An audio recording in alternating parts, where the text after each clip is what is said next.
महिमा मिले, आदर मिले, सम्मान मिले।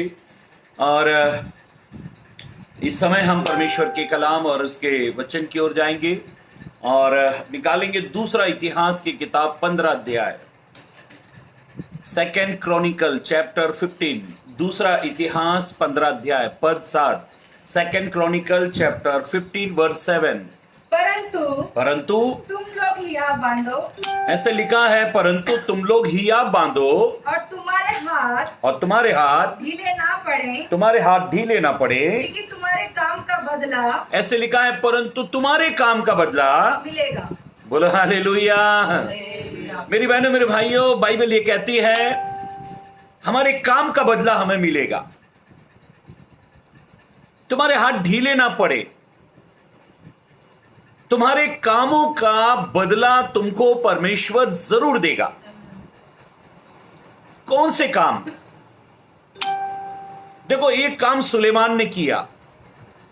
सुलेमान ने क्या काम किया? अगर सबोपदेशक की किताब आप घर पर अपने आराम से ये सभा खत्म होने के बाद में पढ़ लेना। सबोपदेशक की किताब दूसरा अध्याय 4 से लेकर 11 तक पढ़ना। वहां पर सुलेमान ने क्या किया? इतने सृष्टि में सबसे बढ़िया से बढ़िया काम किए, अच्छे से अच्छे काम किए। महल बनाए, खूबसूरत जगह खरीदी, दाखी बारियां लगाई, नाच गाने वाले रखे, उसने घुड़सवार खरीद लिए, उसने हीरे सोने चांदी जवाहरात भरपूर कर लिए। जो उसकी आंख देखना चाहती है उसने वो हर चीज जमा कर ली। जो उसके मन को अच्छा लगता है वो सारी चीज उसके पास थी।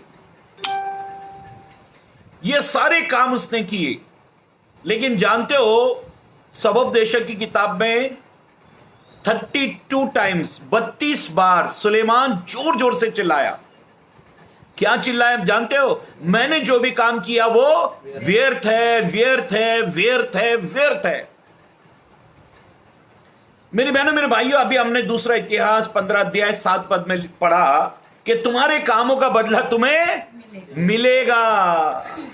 मेरे कामों का बदला मेरा प्रभु मुझे देगा। मेरी बहनों, मेरे भाइयों, परमेश्वर के अभिषिक्त हो, हम पवित्र ग्रंथ बाइबल में, पवित्र शास्त्र बाइबल में हम पढ़ रहे हैं तुम्हारे कामों का बदला तुम्हें मिलेगा। सुलेमान के कामों का बदला, जब सुलेमान ने अपने काम देखे तो वो पछताया और कहने लगा मेरे सब काम व्यर्थ है, व्यर्थ है, व्यर्थ है, मेरे सारे काम बेकार हो गए। लेकिन एक और व्यक्ति है जिसके काम पर वो रोया नहीं। पुराने नियम में सुलेमान अपने कामों पर रोया। नए नियम में एक व्यक्ति है जिसने काम किए लेकिन वो रोया नहीं, ना तो उसने व्यर्थ व्यर्थ करके चिल्लाया। पढ़ेंगे पहला कुरिन्थियों 15 अध्याय 58 पद, फर्स्ट कुरिन्थियन चैप्टर 15 वर्स 58। इसलिए हे मेरे प्रिय भाइयों, इसलिए हे मेरे प्रिय भाइयों, दृढ़ और अटल रहो। इसलिए हे मेरे प्रिय भाइयों, दृढ़ और अटल रहो और प्रभु के काम में, और प्रभु के काम में सर्वदा बढ़ते जाओ। प्रभु के काम में सर्वदा बढ़ते जाओ। प्रभु का काम करते रहो, क्योंकि ये जानते हो कि तुम्हारा परिश्रम प्रभु में व्यर्थ नहीं है। तुम्हारा परिश्रम प्रभु में, तुम्हारा परिश्रम प्रभु में व्यर्थ नहीं है।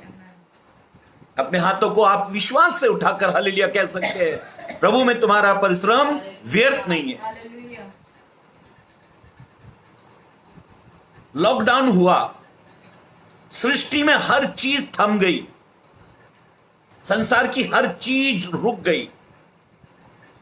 फैक्ट्रियां रुक गई, एरोप्लेन रुक गए, ट्रेनें रुक गई, बसें रुक गई, यात्रा रुक गई। जितने भी आधुनिक काम हो रहे थे, फैक्ट्रियां वगैरह, सब कुछ स्टॉप। सारे संसार में आज एक ही काम चालू है, प्रार्थना, आराधना, स्तुति, केवल आत्मिक काम चालू है। मेरी बहनों, मेरे भाइयों, परमेश्वर के अभिषिक्त हो, पवित्र ग्रंथ बाइबल में हम पढ़ रहे हैं, परमेश्वर के कलाम में, परमेश्वर के वचन में हम पढ़ रहे हैं।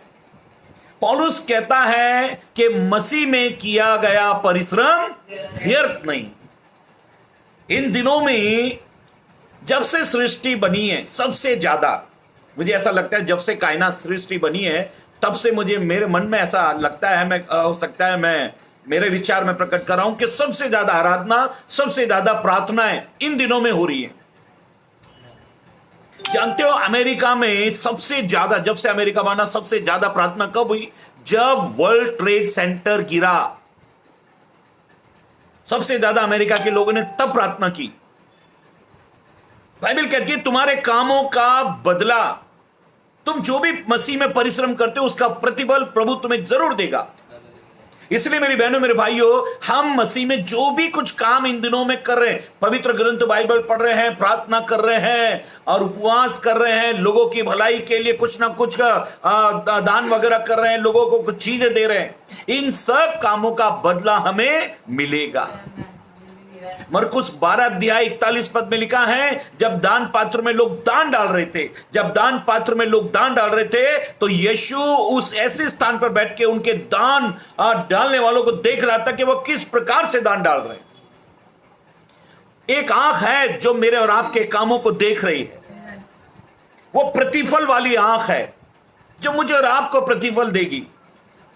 वो एक ऐसी आंख है जो मेरे और आपके जीवन में जब भी हम कुछ अद्भुत कुछ अच्छा काम करते हैं, प्रभु में परिश्रम करते हैं, वो आंख जो है वो देखती है।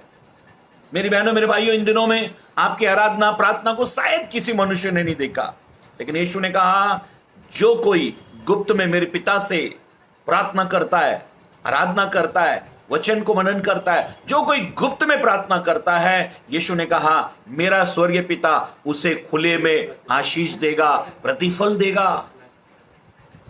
विश्वास करने वाले हाथ उठाकर हालेलुया बोल सकते हैं। हालेलुया। मेरी बहनों मेरे भाइयों, परमेश्वर के अभिषेक तो जब आज हम परमेश्वर के कलाम और उसके वचन को मनन कर रहे हैं, आप कभी भी निराश मत होना कि मेरे कामों का फल मिलेगा कि नहीं। एक व्यक्ति बाइबल में निराश हो गया, कैसे निराश हुआ उसके बारे में हम पढ़ लेंगे।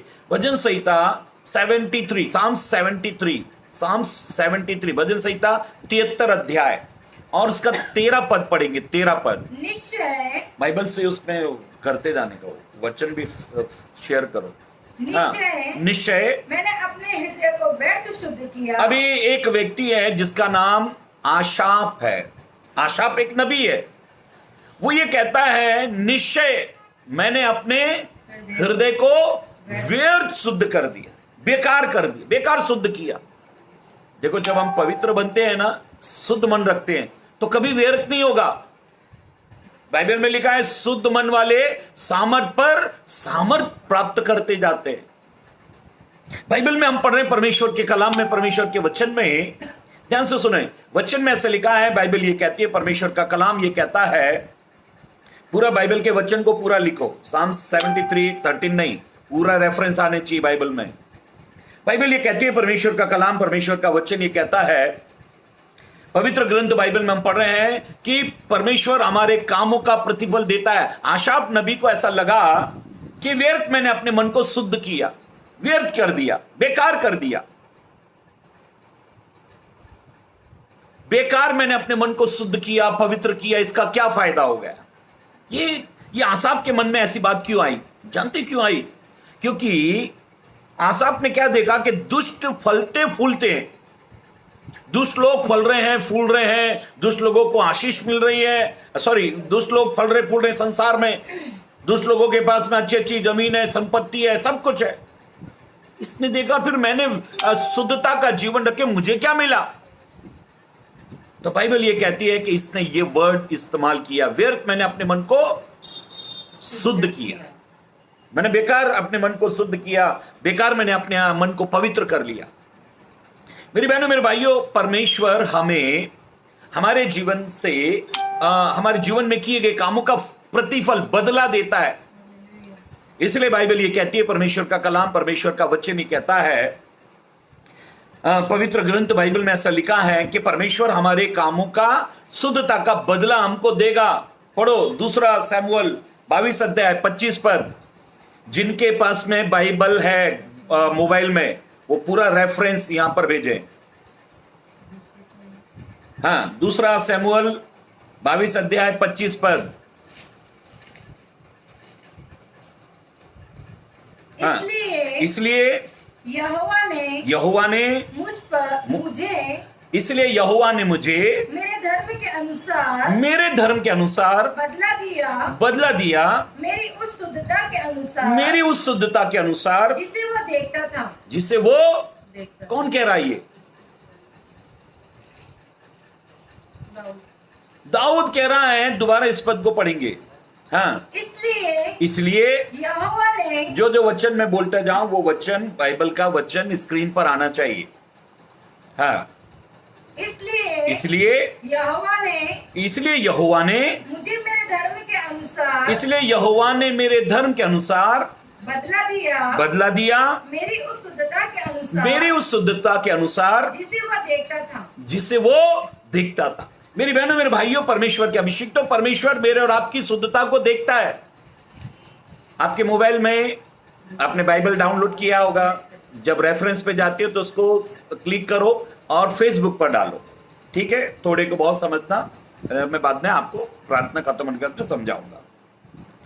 मेरी बहनों मेरे भाइयों, बाइबल ये कहती है, परमेश्वर का कलाम, परमेश्वर का वचन ये कहता है, दूसरा इतिहास की किताब में हमने दूसरा शमूएल की किताब 22 अध्याय 25 पद में एक बात पढ़ी। दाऊद कहता है, मेरी शुद्धता को मेरे परमेश्वर ने देखा है और वो देखने के बाद में उसने मुझे ब्लेसिंग दी है, उसने मुझे आशीष दी है।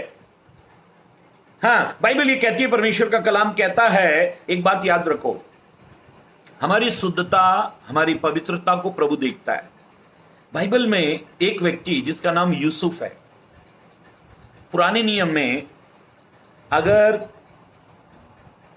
इंसानों में कोई बहुत पवित्र व्यक्ति था, पुराने नियम में अगर इंसानों में कोई बहुत पवित्र व्यक्ति था, बिना व्यवस्था के भी, जब व्यवस्था भी नहीं आई, मूसा के द्वारा व्यवस्था भी नहीं आई है, बिना व्यवस्था के भी अगर कोई बहुत पवित्र था तो वो यूसुफ था।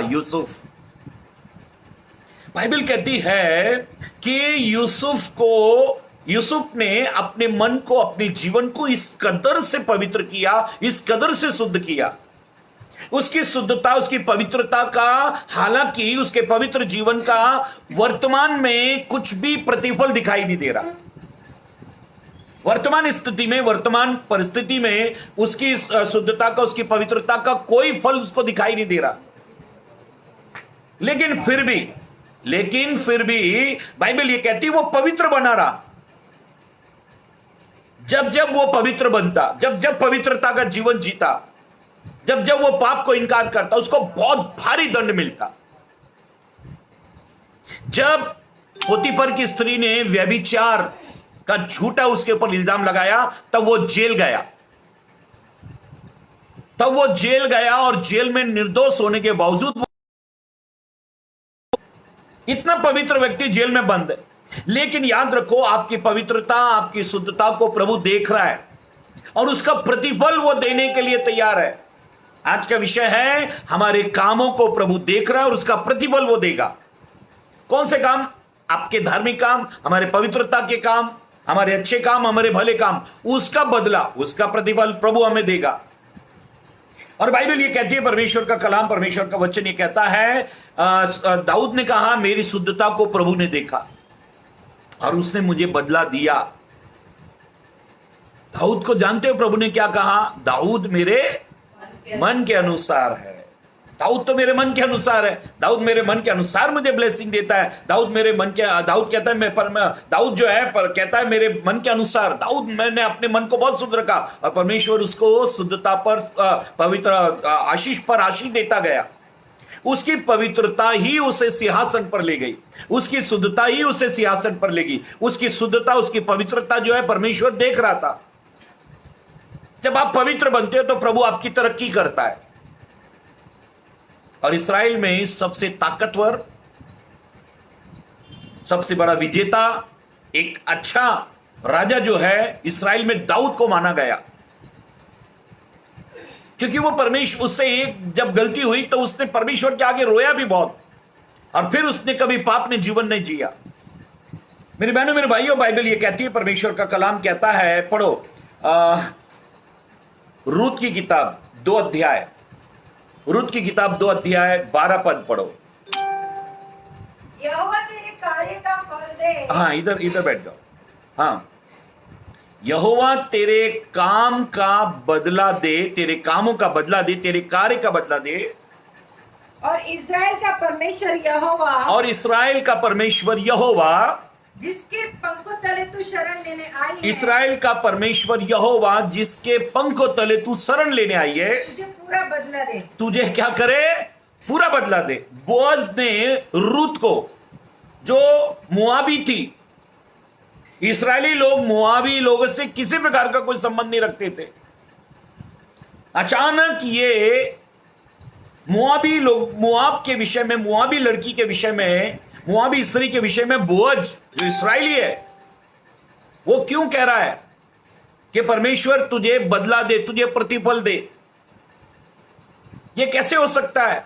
अगर आप इतिहास में जाएंगे तो बाइबल ये कहती है, परमेश्वर का कलाम, परमेश्वर का वचन ये कहता है कि इस्राएली लोग जो है मुआबी लोगों से किसी प्रकार का कोई संबंध नहीं रखते थे, लेकिन एक मुआबिन स्त्री जब इस्राएल में आ गई है तो बोअज जो है वो ऐसा कह रहा है कि तू इस्राएल के परमेश्वर के पास आई है, उसके पंख को तले आई है, शरण लेने आई है, वो इस्राएल का परमेश्वर तुझे प्रतिफल दे, तेरे कामों का प्रतिफल दे। अब इसका 11 पद पढ़ लो। 11 रूत की किताब 2 अध्याय पद 11।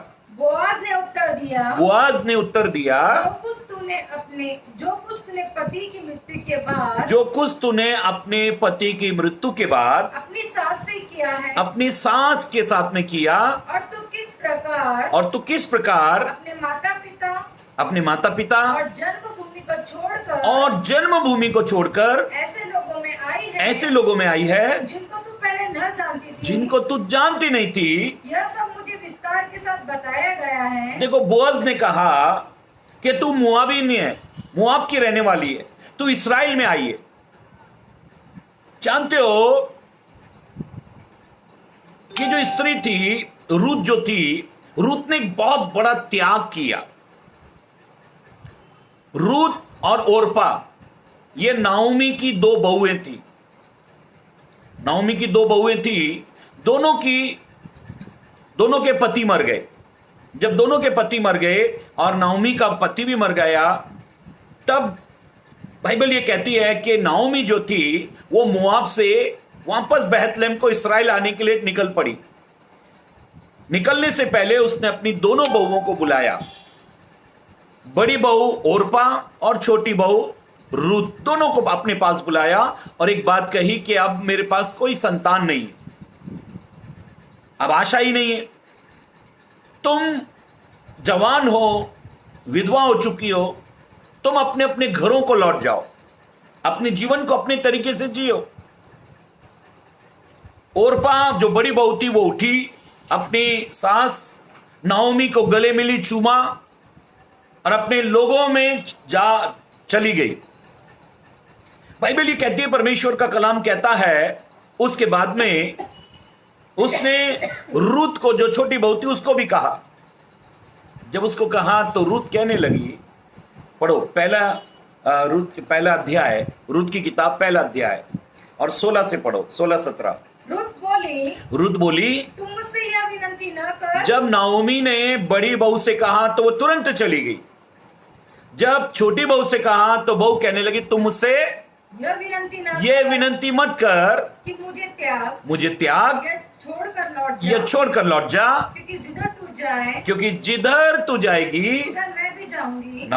रूत कहती है अपनी सास को कि जिधर तू जाएगी उधर मैं भी जाऊंगी, जहां तू टिकेगी वहाँ मैं भी टिकूंगी। वो कहती मैं वहां टिकूंगी, तेरे लोग मेरे लोग होंगे, तेरे लोग मेरे लोग होंगे, और तेरा परमेश्वर मेरा परमेश्वर होगा।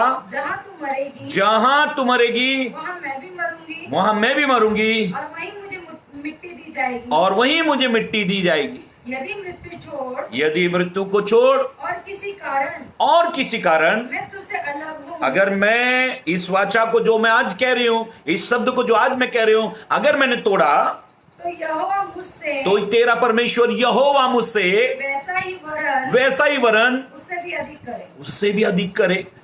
ये मुआब की रहने वाली स्त्री है, मुआबिन है,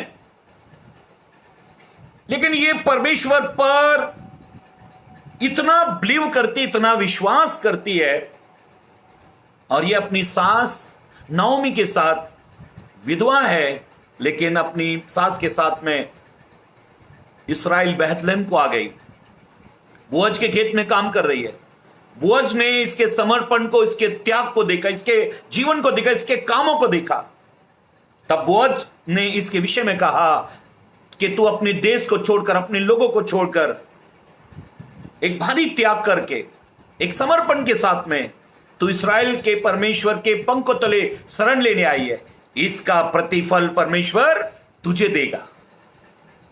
मेरी बहनों, मेरे भाइयों, इन दिनों में अगर आप परमेश्वर में आराधना कर रहे हैं, प्रार्थना कर रहे हैं, परमेश्वर की स्तुति कर रहे हैं, परमेश्वर का काम कर रहे हैं, परमेश्वर आपके परिश्रम को, मेहनत को देख रहा है। और आज का विषय है धार्मिकता का प्रतिफल प्रभु हमें जरूर देगा। बाइबल में अभी हमने पढ़ा परमेश्वर के कलाम में कि परमेश्वर हमारे जीवन में हमारे कामों का बदला देता है।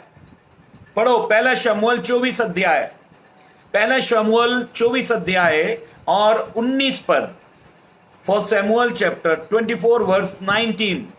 हाँ, भला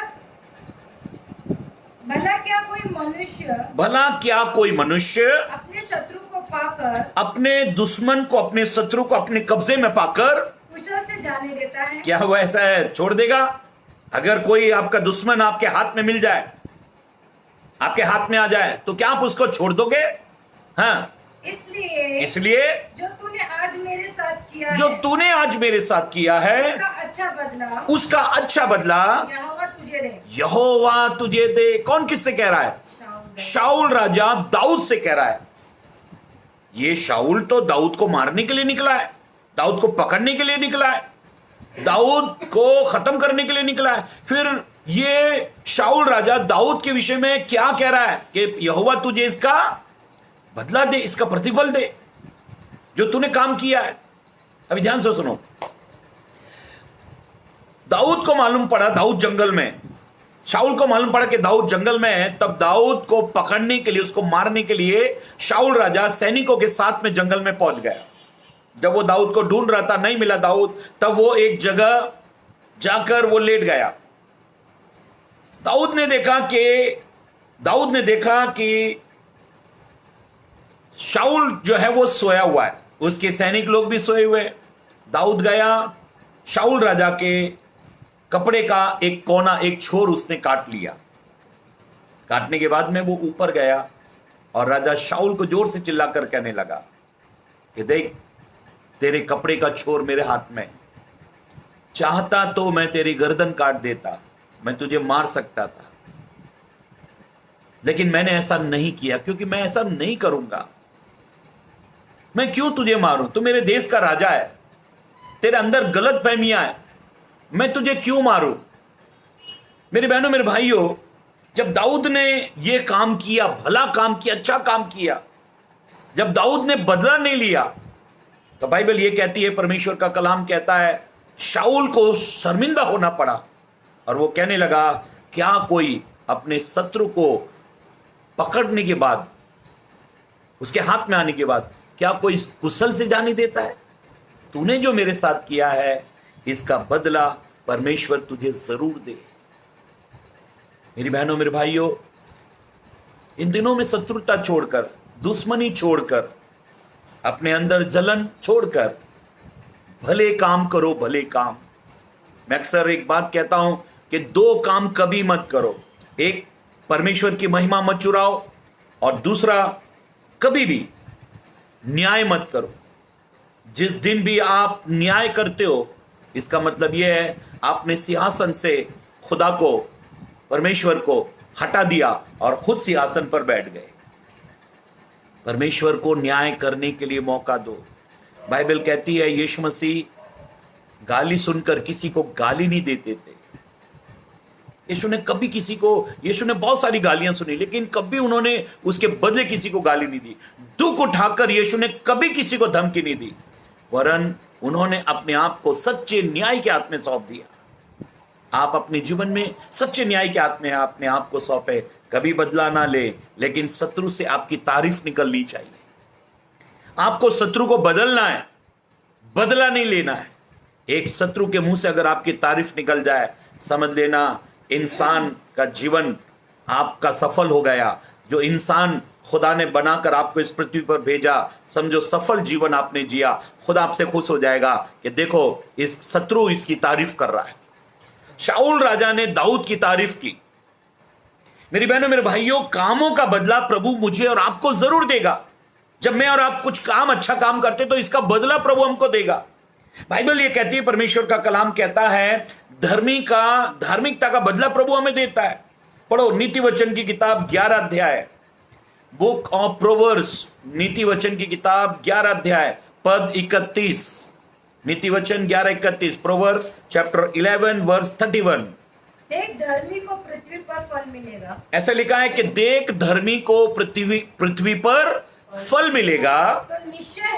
तो निश्चय है कि दुष्ट और पापी को भी मिलेगा। हाँ, बाइबल ये कहती है धर्मी को क्या मिलेगा? पृथ्वी पर प्रतिफल मिलेगा।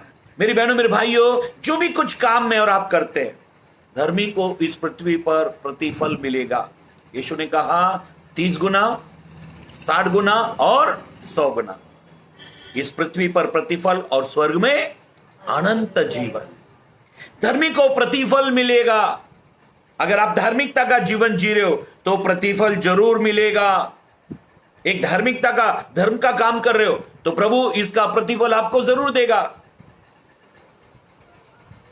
धार्मिकता काम कहां करना है? बाइबल ये कहती है, परमेश्वर का कलाम कहता है, लूका रचित सुसमाचार 14 अध्याय और 14 पद को पढ़ेंगे। Luke chapter 14 verse 14। हाँ, तब तू धन्य होगा, क्योंकि उनके पास तुझे बदला देने को कुछ नहीं। उनके पास तुझे बदला देने को कुछ नहीं। बाइबल ये कहती है, परमेश्वर का कलाम कहता है कि देख, तो गरीबों को, जब तुम बर्थडे करते हो, शादी करते हो, कोई प्रोग्राम करते हो, तो मेहमानों की लिस्ट बनाते हो। तो मेहमानों की लिस्ट में वीआईपी आएंगे, ये आएंगे, वो आएंगे, उनको मत बुलाओ, वो तो खाते पीते रहते हैं। किनको बुलाओ? कंगालों को, अंधे लूले लंगड़ों को, ऐसे लोगों को बुलाओ, क्योंकि उनके पास तुझे बदला देने के लिए कुछ नहीं। उनके पास क्या है? दुआएं। एक बहुत धनवान व्यक्ति अपने बंगले में अपने दोस्त के साथ बैठा हुआ है। एक भिखारी गेट पर आया। और रोटी मांगने लगा। ये गया, इसने 2 रोटी और सब्जी उस भिखारी के हथेली पर रख दी और वो दुआएं देने लगा।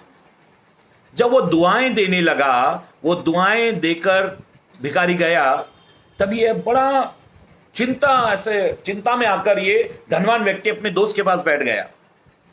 तो उसके दोस्त ने कहा, क्या हुआ? भिखारी ने ऐसा क्या तुझे कहा कि तू उसके पास से आकर यहां बड़ा परेशान सा है, क्या हुआ? बोला, समझ में नहीं आ रहा यार कि आखिर गरीब कौन है। बोला, क्यों, क्या हुआ? वो गरीब है ना यार, तू तो बंगला, कार है, तेरी कितनी फैक्ट्रियां हैं, तू धनवान है ना, वो गरीब है। बोला, नहीं यार, मेरी 2 रोटी के बदले वो लाखों रुपए की दुआएं मुझे देकर गया। मैंने सिर्फ 2 रोटी दी उसको और वो लाखों की दुआएं मुझे दे गया। मेरी बहनों मेरे भाइयों, जब आप धार्मिकता का काम कर रहे हो ना, दुआएं कर रहे हो, जब आप प्रार्थनाओं को कर रहे हो, जब आप वचन को पढ़ रहे हो, जब आप आत्माओं को बचा रहे हो, उपवास कर रहे हो, संगति कर रहे हो, ये इसका कोई दाम नहीं, इसकी कोई कीमत नहीं है। मार्था कामों से, परिश्रम से, भाग दौड़ करके, अच्छा भोजन बनाकर यीशु को खुश करना चाहती थी। मरियम शांत रीति से यीशु के चरणों में बैठ गई। तब यीशु ने कहा, मार्था तो बहुत सारी बातों की चिंता करती है और घबराती है। देख, मरियम ने जिस उत्तम भाग को चुन लिया है, वो उससे कोई छीन नहीं सकता। याद रखो मेरी बहनों मेरे भाइयों, परमेश्वर के अभिषिक्त हो, प्रभु की आत्मा में होकर मैं आपको एक बात कहना चाहता हूं। जितना धार्मिक काम आप करते हो, धर्म का काम आप करते हो, उसका प्रतिफल इस पृथ्वी पर बहुत ज्यादा है, बरकतें बहुत ज्यादा है। यीशु ने कहा ऐसे लोगों को तुम बुला लो जिनके पास देने को कुछ नहीं। आज मैं न्यूज में देख रहा था, एक फिल्म एक्टर बेचारा हीरो का काम तो नहीं करता है, विलन का करता है। हीरो का काम तो नहीं करता, विलन का काम करता है। न्यूज में दिखा रहे थे, मोबाइल पर मेरे किसी ने न्यूज भेजा तो वो मैं देख रहा था। तो उसमें वो जो मजदूर है, उन मजदूरों को बॉम्बे से उसने बड़ी अच्छी लग्जरी बसें बड़ी कई संख्या में उसने मंगाई, और उस बस में नाश्ता, दोपहर का खाना और सबके लिए पानी वगैरह हर चीज उसमें फैसिलिटी दी, ऐसे जैसे कोई शादी में जा रहा है। इतनी सुविधा उसने दी, दंग रह गए लोग, दंग रह गए। अरे ये विलन ये कर क्या रहा है? बाद में किसी ने इंटरव्यू में उसको पूछा कि साहब आप तो कोई मंत्री नहीं हो, आप तो कोई नेता नहीं हो, साहब ये आप ये इतना कर रहे हो? तो उसने क्या कहा मालूम है? कि इन्हीं लोगों की वजह से आज मैं जो कुछ हूं। अरे यही तो सब कुछ देख देख कर मुझे इन्होंने ये सब इतना दिया है। अगर मैं इन्हीं के काम नहीं आया तो मैं किसके काम आऊंगा? उसने कहा कि जब ये बस में बैठकर ऐसा हाथ हिलाते हैं ना, संतुष्टता का हाथ, वो उनके दिल से दुआएं निकल रही है। इन सब चीजों को देखकर बोला मुझे प्रतिफल मिल गया। यीशु ने कहा कि जब तू कोई कार्यक्रम करे, कोई प्रोग्राम करे, तो भूखे, लंगड़े, लूले, गरीब ऐसे लोगों को तू बुला जिनके पास तुझे देने के लिए कुछ नहीं है, लेकिन एक है जो तुझे सब कुछ देगा। वो ऊपर बैठा हुआ, वो देख रहा है, तेरे कामों को देख रहा है। और बाइबल ये कहती है, परमेश्वर का कलाम कहता है, पढ़ो यूहन्ना की किताब 5 अध्याय 29 पद, book of John chapter 5 verse 29। यूहन्ना 5 अध्याय और 29 पद। जिन्होंने भलाई की है, जिन्होंने भलाई की है वे जीवन के पुनरुत्थान के लिए जी उठेंगे। जिन्होंने भलाई की है वे जीवन के पुनरुत्थान के लिए जी उठेंगे। और जिन्होंने बुराई की है, जिन्होंने बुराई की है वे दंड के पुनरुत्थान के लिए जी वे उठेंगे। दंड के पुनरुत्थान के लिए जी उठेंगे। अभी पापी भी जी उठेगा, धर्मी भी जी उठेगा, दोनों जी उठेंगे। लेकिन मेरी बहनों, मेरे भाइयों, धर्मी जिन्होंने क्या काम किया, धार्मिकता का काम किया, उसके पुनरुत्थान के लिए वो जी उठेगा। आपका जी उठना एक आशीष का कारण होगा। इसलिए बाइबल ये कहती है, जिन्होंने भलाई की है वे जीवन के पुनरुत्थान के लिए जी उठेंगे। आपसे प्रभु बहुत प्यार करता है और वो चाहता है कि इन दिनों में आप धार्मिकता का काम करें, क्योंकि धर्मी को उसका प्रतिफल मिलेगा। बाइबल ये कहती है, परमेश्वर का कलाम कहता है, परमेश्वर का वचन ये कहता है, पढ़े यशायाह नबी की किताब 35 अध्याय पद 4। यशायाह नबी की किताब 35 अध्याय पद 4।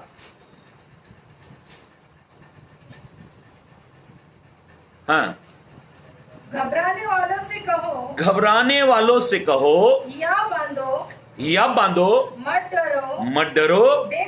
देखो तुम्हारा परमेश्वर बदला लेने और प्रतिफल देने को प्रतिफल देने को आ रहा है। हाँ, परमेश्वर आकर तुम्हारा उद्धार करेगा। हाँ, परमेश्वर आकर तुम्हारा उद्धार कर। परमेश्वर आ रहा है प्रतिफल देने को।